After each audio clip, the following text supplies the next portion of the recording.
In his national bestseller, How to Teach Like Your Hair's on Fire, fifth grade teacher Rafe Esquith, described as a genius, saint, and a modern day Thoreau, shares a few simple ideas on how to enhance a child's development. Today we will be discussing one of his methods.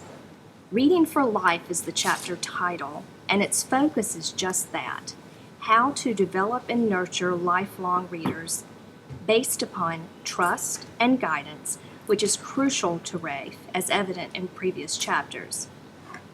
My name is Paige Ellis, and here with me today are my team members from Group 1 of our EDM 310 class here at the University of South Alabama. Welcome Chrissy Menacucci and Clemente Brooks. Let's get started. Rafe believes that teaching our children to read well and helping them develop a love of reading should be a top priority in education. Do you agree? I very much so agree that there is no better way to develop and nurture lifelong readers than by example. We must, as parents, not only send our kids to the corner or the kitchen table to read, but we must show them that we read also. There's nothing better than seeing mother or father sitting up in the recliner reading a good book and then discussing it together. I feel a love for reading is an awesome idea. If kids don't develop a love for reading at a young age, they never will. Kids today believe that the only books available are the books that are forced on them by the teachers of schools. I believe we need to show our kids there are other books that they can read just for their enjoyment, not for a grade, but for their enjoyment. This creates the love for reading. Well, one of Rafe's methods presented was to encourage all teachers, not just reading or literature teachers, to form book clubs. This is such a simple idea that makes complete sense. What are your thoughts on book clubs in a history class or even a physical education class? I think the idea of a book club in any class, whether it's history, physical education, science, math, I think it's an awesome idea. If you give students the opportunity to read a book for enjoyment, not for 10 extra points of credit on a test, not because you have to take a test on the book, but for pure enjoyment, I believe the students who show up to discuss a certain chapter on a certain day are doing it because they want to. They enjoy reading, and they're not being forced to read a book.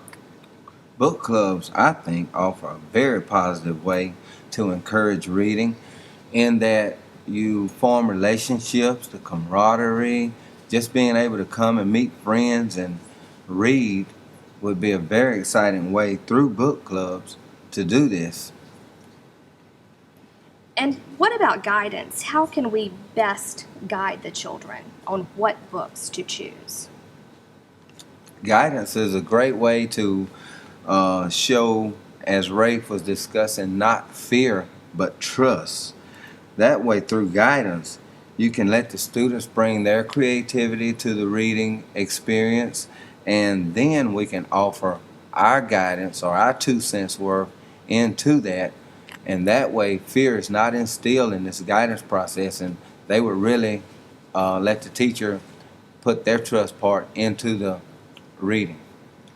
I think guidance is a big part of reading and developing a love for reading. As a teacher, as the example Rafe uses, is if you give a class a book, a big book to read during class, don't take that as a break time for the teacher. You need to have specific points to bring from the book. Don't just do it. Assign a book for busy work. If you're going to assign a book, have specific points that you want the kids to know, not just test material. For example, in his book, a teacher decided to send the students on Christmas vacation to read a book and prepare for a test. All the students did was prepare for their test, and they may pass the test, but they're not going to focus on the book as a whole. They're not going to bring anything specific away from that book. Any final thoughts? Well, my final thoughts are reading must be for life, just as the title stated. You have to read to be able to travel. You have to read road signs or maps. You have to read to eat.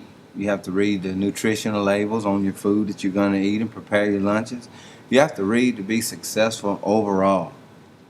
And as teachers, we must make this reading experience as positive as we can for our students to be interested and even want to read. One thing I took away from the book of chapter 3 was the focus on libraries. Today in time, we lose focus on libraries because we can order books offline.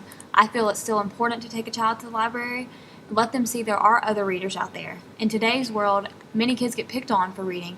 I think they need the opportunity to see that there are other children who like to read as well, and guide them in the library. Give them the choice, let them pick a few books, but then give your opinion on why or why not they should read this book, and if they are going to read it, what you believe the focus is to take away from the book.